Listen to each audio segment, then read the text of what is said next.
Can I get a thumbs up from someone to say that you can see my front screen? Thank you very much. Well, thank you very much for that lovely introduction. I must shorten it. It's getting quite long. But I really, I do feel very passionate about continence of all kinds. And I've been treating people with continence issues for more than 20 years now.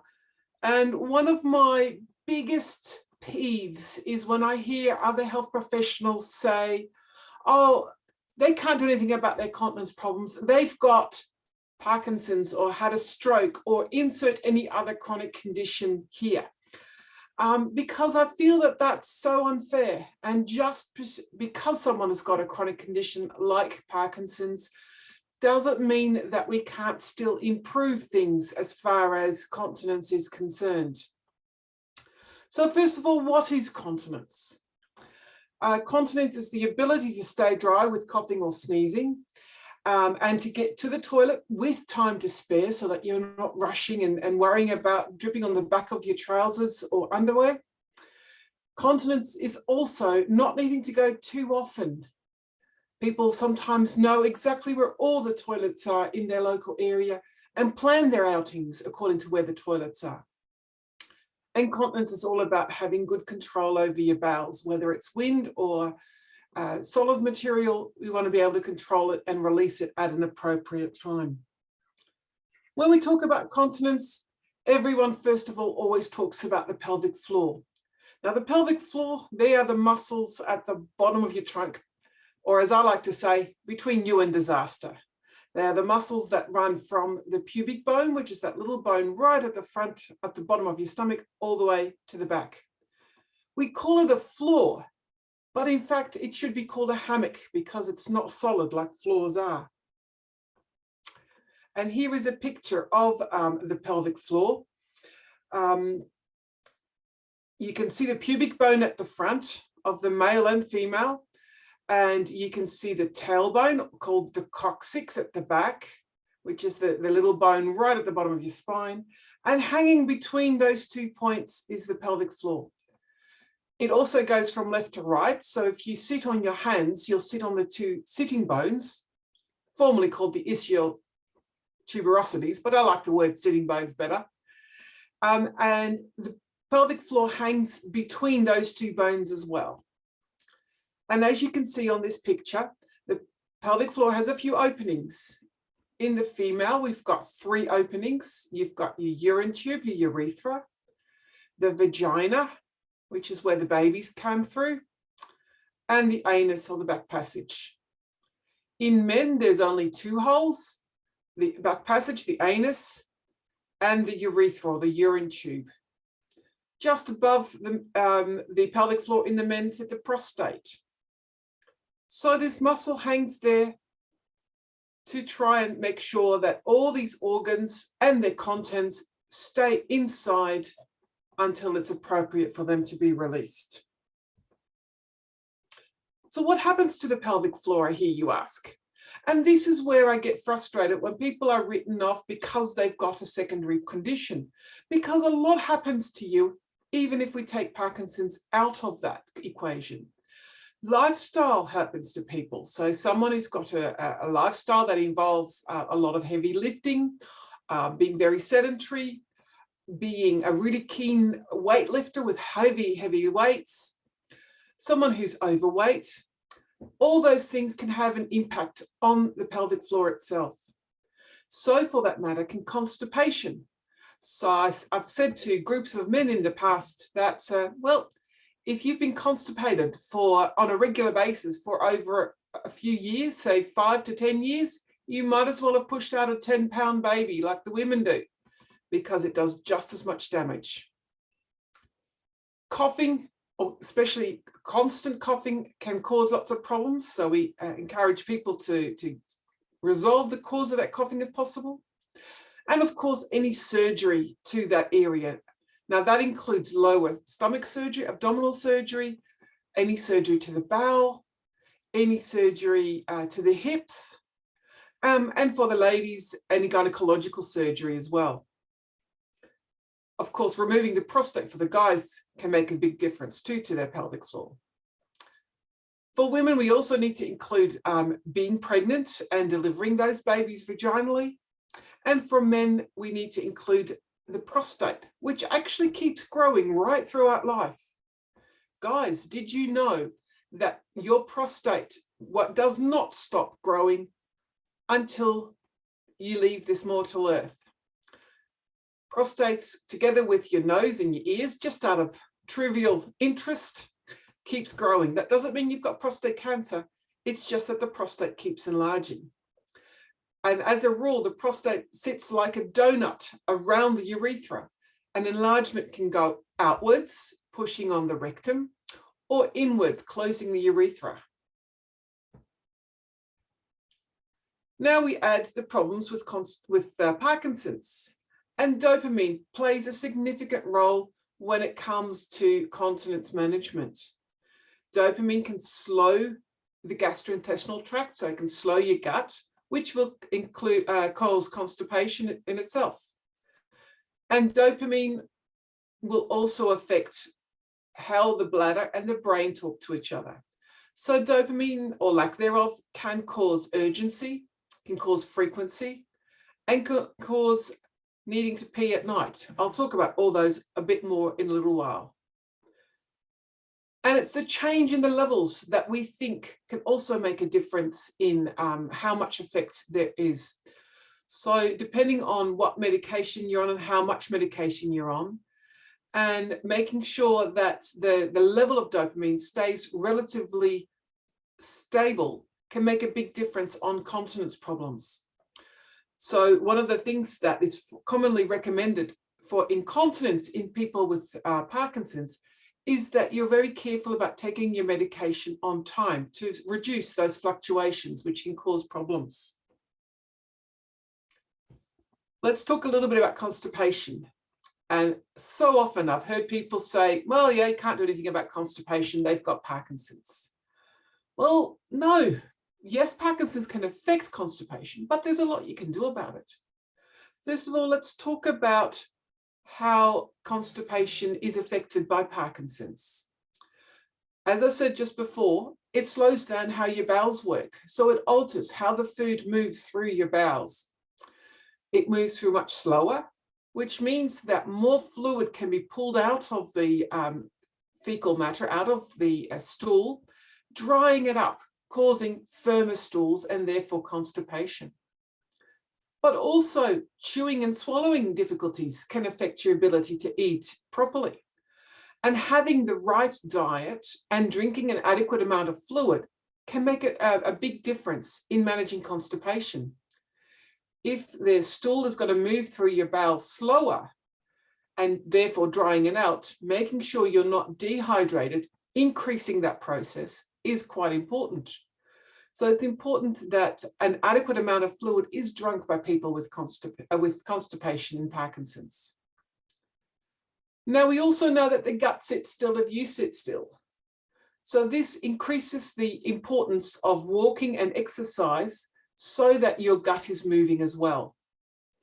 So it is important with Parkinson's that within your ability and safety, that you increase the amount of exercise so that your bowels are also working.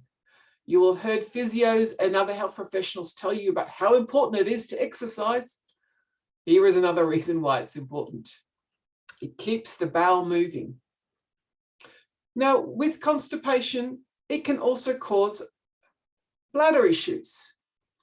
If we've got a very full bowel, our bladder can't stretch as much as it should do, which means that we might need to go to the toilet more frequently or more urgently. We can't quite make it.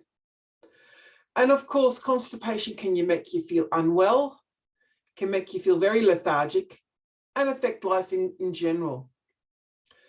I'd like people to be aware of the fact that severe constipation can actually look like diarrhea. And unfortunately, what people then tend to do is they panic and they take something like Imodium to stop the diarrhea. But what it really is the loose stool moving through the rocks and pebbles that were left behind by the hardened stool and running out the bottom end. So just be very careful. If you suffer with constipation and suddenly get diarrhea, Do not take something to slow the bowel down even more, because it can actually be constipation that you're seeing, which has got some overflow diarrhea happening. When we talk about the bladder, I want to just define what those words mean that I've just been talking about. Urgency means having little warning that you need to pass urine. You need to go to the toilet quite quickly. I often see this as an, oh my goodness, get out of my way, I need to go now kind of thing. So that can mean that you don't have any warning or you don't get time to get to the toilet. Now that will severely impact people's willingness to go out, just in case they don't know where the toilets are, or because they get concerned that they might not get there quick enough. If you're in a cafe and you've got to walk around other tables when your mobility isn't good, that can be quite an issue.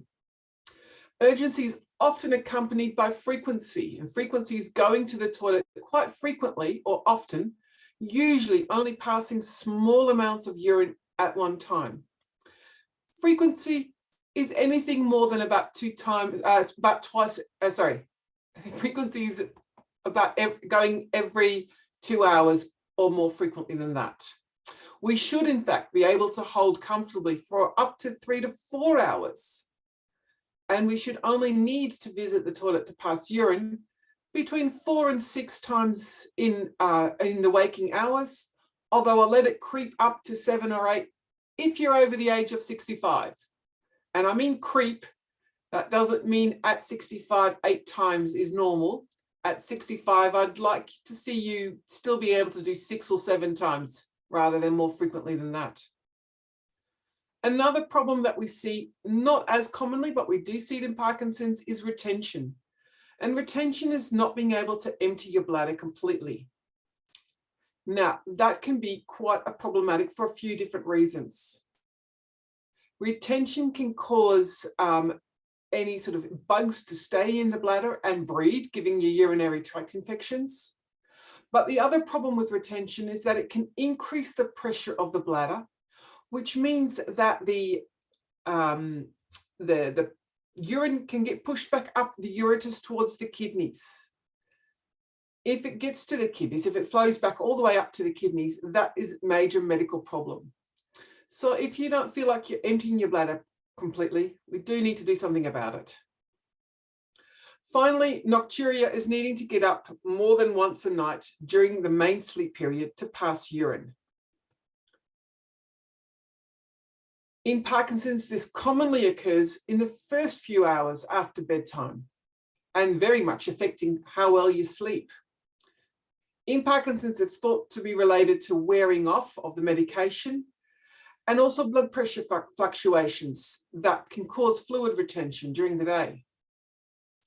When you lie down in bed, and it's the first time that your feet are up all day, this fluid is being absorbed much better and then passed as urine. So again, it's normal that we don't wake up, maybe once, and for those over 65, twice at the most. Now, ladies and gentlemen, I am talking about waking up because you need to urinate, not waking up because the dog barked and when you're awake you realize, oh, I might as well go to the toilet. So nocturia is very much waking up because you need to pass urine. Lots of bad things, I'm sure. I hope I'm not making you too depressed, but I would like to remind everyone that we can actually overcome a lot of these problems, and the impact of these symptoms can be effectively reduced quite significantly, despite having Parkinson's. So what should you do if you've got any of these symptoms? Well, first of all, have a chat with your GP or your neurologist, who can perform some tests to rule out whether you've got a urinary tract infection, bladder infection, or other problems. Now, if you've got neurologists tend to be quite good, but if you've got a GP that says, oh, well, that's because of your Parkinson's, very firmly, please tell your GP, well, no, other people have these symptoms as well, and they can be managed. Can you please refer me to someone who understands the bladder a lot better, or the bowel a lot better than you obviously do? And by that, I mean getting a referral to either a continence nurse or pelvic floor physio, or a urologist if you need to go down the route of medical assessments. Pelvic floor physios these days are also called pelvic health physios, and hopefully your GP will know a good one in your local area.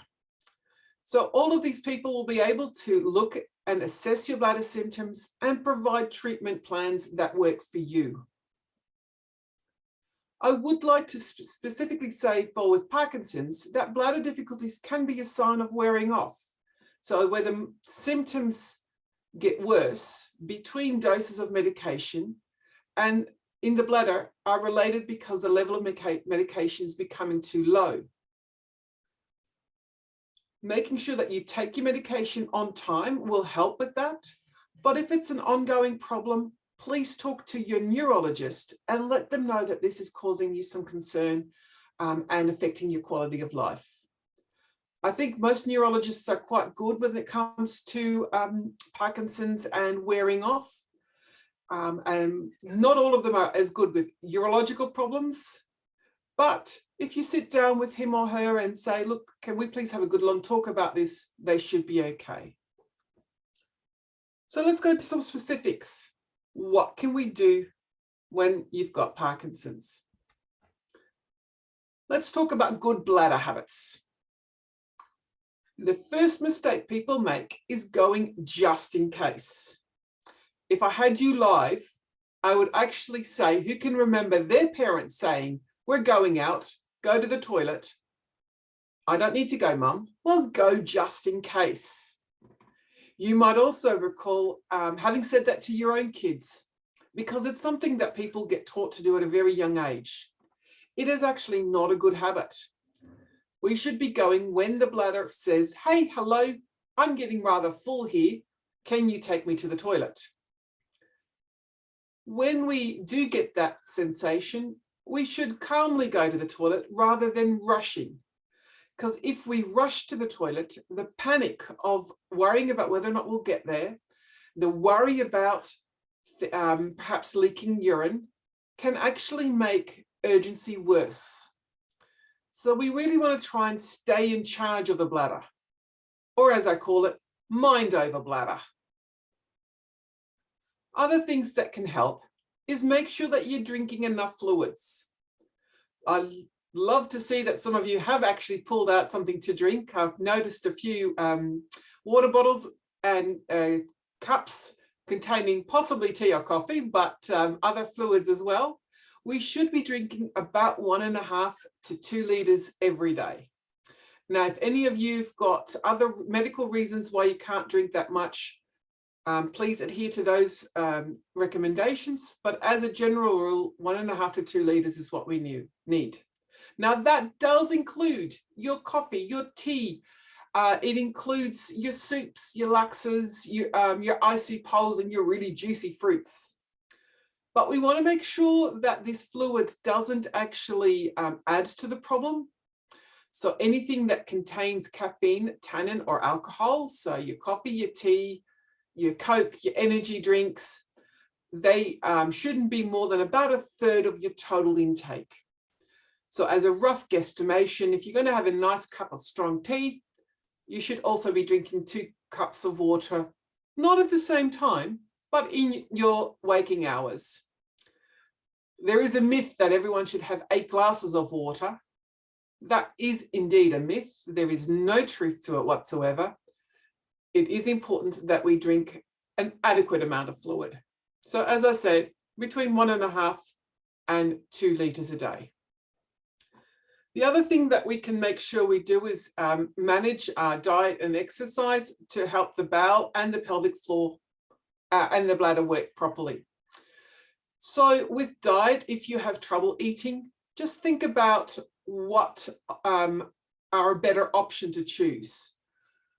If you like to have a biscuit, well, maybe a chocolate wheaten rather than a chocolate biscuit will give you some fiber. Some people enjoy nuts. They're a great snack to have. So choosing something with more fiber in it. High fiber white is definitely better than white bread, but multigrain or whole grain bread is better still. Unless you really need them, we don't want to use laxatives too frequently. And if you are using laxatives, let's have a chat and find out what else we can do in the field of diet or exercise to help you improve the situation. And regular exercise, of course, is quite important too. So exercise within your ability, but try and exercise regularly, and exercise includes whole body movements so that your gut doesn't sit too still. Now, that said, when I deal with people who can't exercise their whole body easily, for example, those with mobility problems or wheelchair bound, even moving the upper body, doing dance exercise, moving your upper body around, dancing around while you're sitting can make a difference. So any movement is good, and doing it regularly really helps. Now, the pelvic floor is also important. Let's have a go at pelvic floor exercises. I'd like everyone to just sit back in their chair, uncross your legs if you've got them crossed, and I want you to pretend that you feel that some urine is escaping through your urethra. So the front of the vagina for the ladies or the penis of the guys. Now, I'd like you to very gently try and stop that flow by tightening muscles that are behind the penis or in the vagina. And what you should feel is a very gentle squeeze and lift that feels like it's tightening in that area. Ladies, if you sit forward a little bit and lean onto the front of your vagina, you might feel it a bit better.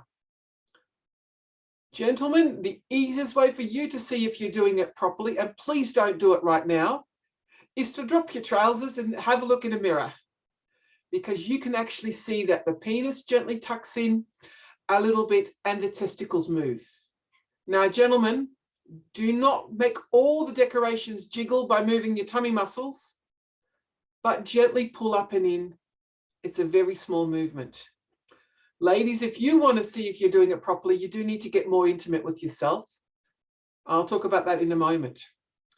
When we do exercises, we want to make sure that they're nice and strong. So we do strong holds, holding on to the pelvic floor, tightening those muscles and pulling up for a few seconds without using your tummy muscles, without tightening your butt cheeks or your legs together, and most importantly, without holding your breath.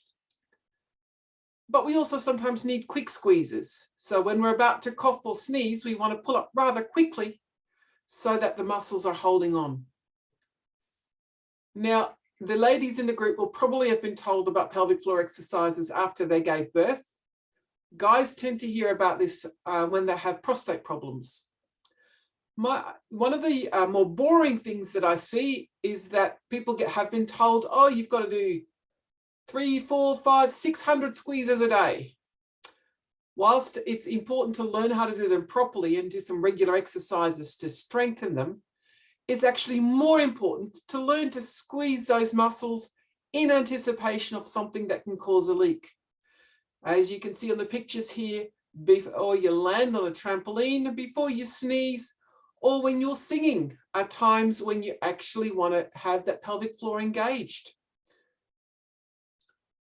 To know that you're doing it properly, as a one-off only, try and stop the flow. Now that means you're on the toilet, sitting or standing as appropriate, and you want to see if you can stop the flow of urine without holding your breath, without squeezing your bum cheeks, without tightening your tummy muscles. If you can do that, fantastic, that is the correct motion. If, on the other hand, you find that the urine is coming out faster or nothing happens at all, then perhaps you haven't got the action correctly. So I'm going to ask you to consider coming to see a continence nurse or a pelvic floor physio to get them to check that you're doing it properly. The ultimate test for someone with a weak pelvic floor is, can you cough while you've got a full bladder? Now that is quite difficult, but if you can, then you know you've got a good pelvic floor. Getting a grip is something that I encourage ladies to do when you're being intimate with your male partner, if you have a male partner and if you're still being intimate, you can actually squeeze your pelvic floor muscles around his penis. Now, ladies, I'll let you know a secret. Penises are not as sensitive as the men like to think they are. And you might find that he says, I can't feel anything. Don't be disheartened, but on a different occasion, try again. You can also gently put, if you're comfortable doing it, a finger into your vagina, and you can feel a very, very gentle squeeze in order to know that you're doing it properly. And as I've said, guys, you can stand in front of the mirror. We're looking for millimeter movements, not inches, very small movements. If you are concerned about whether or not you can do your pelvic floor exercises properly, please, please, please, please come and see your pelvic floor physio, because we can do an assessment to ensure that you are not teaching yourself to push rather than pull up. Another thing that's important to manage your pelvic floor and your bladder and bowel control is actually sitting on the toilet properly. I bet you didn't know that there was a right way to sit on the toilet. We should be leaning forward with keeping our back relatively straight. Rest your arms on your thighs or your knees. Your knees should be slightly higher than the hips. I know that picture on the left has the knees really high. Doesn't need to be quite that high, but it should be up a little bit. You should be able to breathe, relax your tummy muscles so that it bulges forward. And that should be enough to get the poo out. Once you finish, you can tighten your pelvic floor to stop it from staying in a relaxed position after you've opened your bowels. Gentlemen, you'll find that this position is quite normal for you. I find most guys actually sit on the toilet better. And my personal theory is that when you're a little boys, you learned that if you lean forward, bits dangle better, and you don't end up putting urine in front of the toilet, making mum angry. Ladies, this is a much better way to sit. In case the guys are wondering, women tend to sit much more upright, knees together, and with a tight stomach, because we've been told we should sit like ladies. On the toilet, you don't need to. Lean forward, spread your knees a bit, and you'll find it much easier to actually open your bowels. Let's talk a little bit about nocturia. So that was when you went to the toilet frequently at night.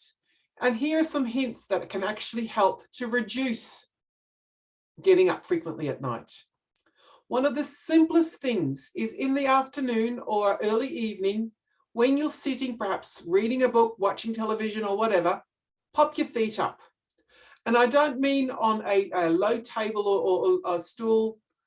I mean your feet up so that they are roughly the same level as your hips. Or have a rest and lie down all together. This will allow some of that excess fluid that has been left in your legs to be reabsorbed long before you go to bed. This might be a really good excuse to have a nana nap or a papa nap. So have a lie down and allow that fluid to get reabsorbed. About 4 hours before you go to bed, you should reduce the total volume that you're drinking, so that 2 liters still applies, but you actually want to drink that amount of fluid, the bulk of it, during the daytime. We don't need to stop drinking after lunch. We don't need to sort of say, oh, I can't drink anything after 2, about 4 hours before bed. And that's because it takes roughly 4 hours for fluids to go from mouth to bladder. So about 4 hours before bedtime, which means, I don't know, about 6-ish if you go to bed at 10, a bit later if you go to bed later. The other thing is to reduce how much caffeine you drink after 5 p.m. I know a lot of people enjoy a cup of coffee or tea just before bed. Reducing that will make a big difference for nocturia. If you want a hot drink before you go to sleep, if it helps you to settle down, perhaps consider some herbal infusion, so herbal tea, Bonox, or decaf tea or coffee. Finally, if getting out is becoming an issue and you're worried about drooping on the way to the toilet or falling on the way to the toilet, having your toilet closer by if your house allows, or using a commode, or for the guys, a bottle near the bed so that you don't have to rush and perhaps fall on the way to the toilet. It is really unfortunate, but very common to hear that people go into hospital with broken bones, especially a broken hip, because they had to rush to the toilet. It's the most common reason why people fall in their own house. They rushed.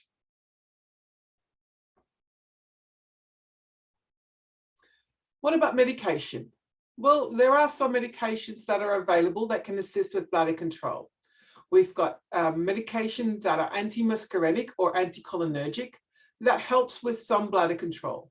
However, it is really important that this is very carefully assessed in people with comorbidities such as Parkinson's, because there are some studies that indicate that these medications may make Parkinson's symptoms worse. Some of the anticholinergics can add to confusion and a dry mouth. So that can be side effects of these medications.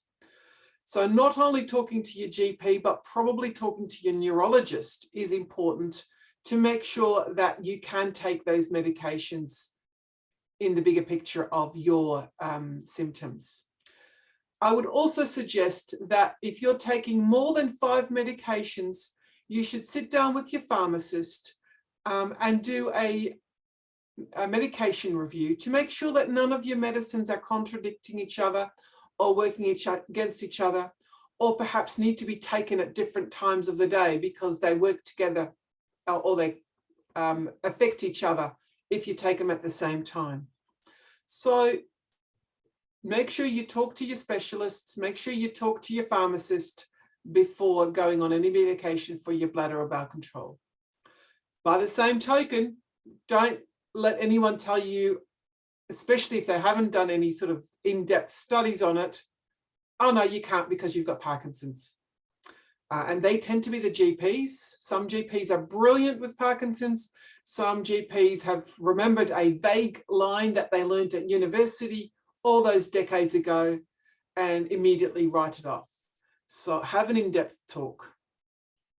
So in summary, we're going to promote healthy bowel and bladder habits by eating as well as you can to prevent constipation, maintain a good healthy body weight, drinking well to prevent the bladder irritability and constipation, to exercise regularly within the confines of what you're able to do, keeping your pelvic floor active, developing good toilet habits, and managing your constipation so that you have regular bowel motions.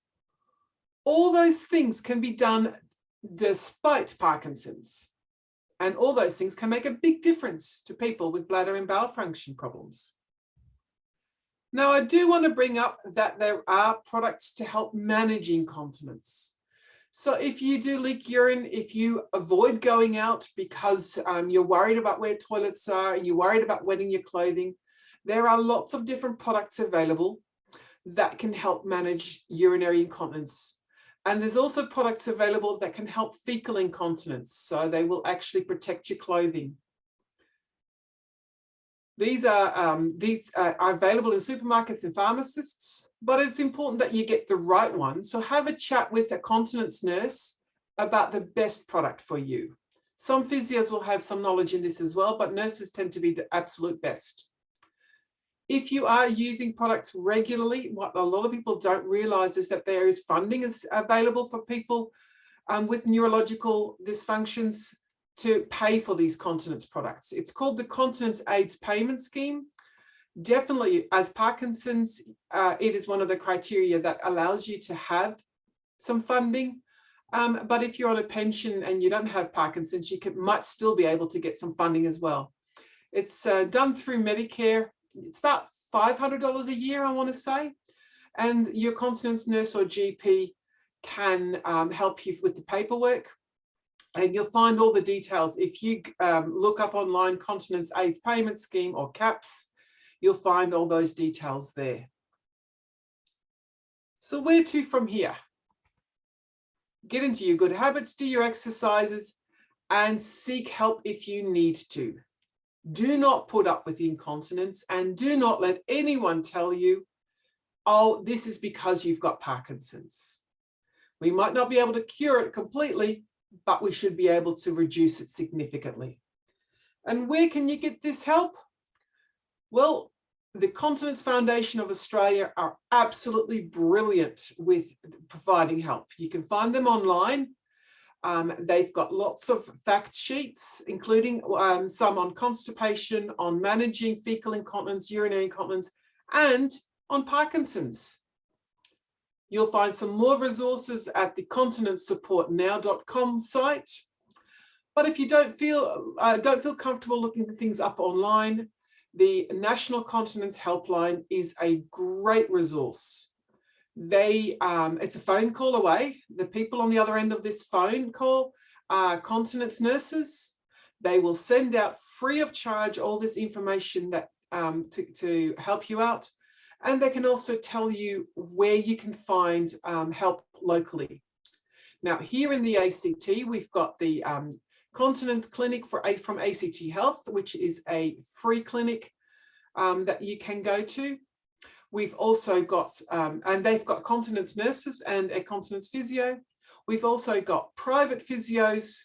Now, don't pop into your local physio. If you go to Neurospace, for example, and say, hey, tell me all about continence, Debbie will look at you and go, can you go and see Irmina, please? There are several good, I'm not the only one, there's several good pelvic floor physios. Just ask reception when you call the practice, or check online and look for someone who has got qualifications in pelvic floor health or qualifications in men's and women's health. So there are physios that have got a lot of qualifications. We tend to have extra qualifications from university, and there are physios that have done some weekend courses. So ask what they've done. Ask if they've had experience with dealing with people with Parkinson's. The receptionist will be very happy to answer those questions. And we can make a program specifically for you that takes into account your personal health history. Now, that is my last slide. I know people will have lots and lots of questions, so I'm going to actually